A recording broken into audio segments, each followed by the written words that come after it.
Éclairer la justice, obliger le coupable à se dénoncer. Et quel coupable? Coche. Retiens-moi ou je l'étrangle. Mais voyons, monsieur le juge, pourquoi aurais-je tué Costa que je n'avais aucune raison de haïr et que j'admirais profondément comme pianiste? Comment l'aurais-je tué d'ailleurs, puisque je ne l'ai jamais approché?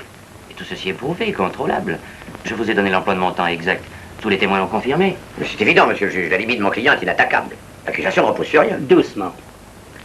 En effet, l'emploi du temps de Coche a été contrôlé et il est indiscutable qu'il ne se trouvait pas avec la victime au moment de la mort de celle-ci. Ah, vous voyez bien. Mais alors pourquoi me garde-t-on? Pourquoi m'accuse-t-on de ce crime? Je vous le demande, monsieur le juge. Doucement. Voici le tube de dragée dont Costa se servait. Il en reste encore. À l'analyse, on a découvert dans le tube des traces de digitaline. C'était pas un poison, c'est un médicament. Ah, et puis qu'est-ce que ça prouve contre moi, ça? Simplement que plusieurs dragées contenant de la digitaline à haute dose ont été mêlés aux dragées de trinitrine que Costa prenait pour activer le rythme de son cœur. La digitaline, elle, au contraire, ralentit les pulsations, ce qui a amené la syncope mortelle. Mais en quoi, monsieur le juge, ce cours de toxicologie peut-il me concerner? Doucement, j'y arrive. Les dragées ont pu être mises dans le tube à un moment qui pourrait donc être antérieur à celui de la mort du virtuose. Ainsi, vous auriez pu le glisser quand vous êtes allé le voir dans sa loge. Bah, et puisque je vous répète que je ne le connais pas, ben ça alors, je ne le connais pas, je ne l'ai jamais vu, là. Doucement. Faites entrer le premier témoin. Madame.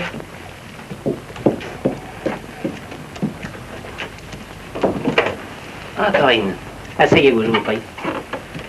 Mademoiselle Corinne Valpêtre, vous nous avez dit que Monsieur Coche avait, le soir du concert, passé un moment avec Costa. Parfaitement, monsieur le juge. Mais c'est faux. À l'entracte, je voulais aller faire signer mon programme par le maître, et monsieur Coche s'est offert avec insistance pour y aller à ma place, refusant avec force que je l'accompagne. Est-ce vrai? C'est exact, oui. Il faut vous dire, monsieur le juge, que mademoiselle Valpêtre nous faisait un peu remarquer par ses réflexions et sa toilette. Oh, calomnie, monsieur le juge. Oh, bah d'abord, je sais me tenir en société. Et puis, bah, quant à ma robe, écoutez, je vous la montrerai, monsieur le juge. C'est un modèle de sobriété. Elle est en dentelle noire, avec juste un petit minou rose autour Oui, du cou. revenons au fait. Parce que ça... Oui. Et ben alors, il est revenu, en rapportant le programme signé par Costa.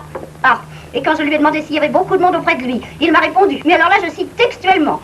Costa avait donné l'ordre de ne laisser entrer personne, sauf moi, naturellement. Ah, et puis il avait un petit air prétentieux en disant ça. Coche, qu'avez-vous à répondre? Simple plaisanterie. Au contraire, je suis revenu bredouille. Mais comment se fait-il alors que vous avez rapporté un autographe sur le programme de mademoiselle? Oh bah ça alors c'est tout ce qu'il y a de simple.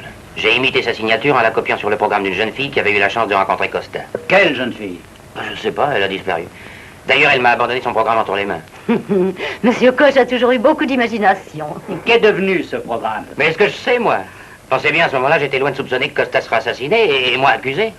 Ah, je sais bien, tout ça vous paraît invraisemblable, pourtant c'est la vérité, je vous le jure. Oh, quel menteur! Il suffira de faire examiner la signature que mon client a posée sur le programme de mademoiselle par un expert pour que son innocence éclate. Doucement. Chaque chose en son temps. Introduisez le second témoin, monsieur Alex Grieve.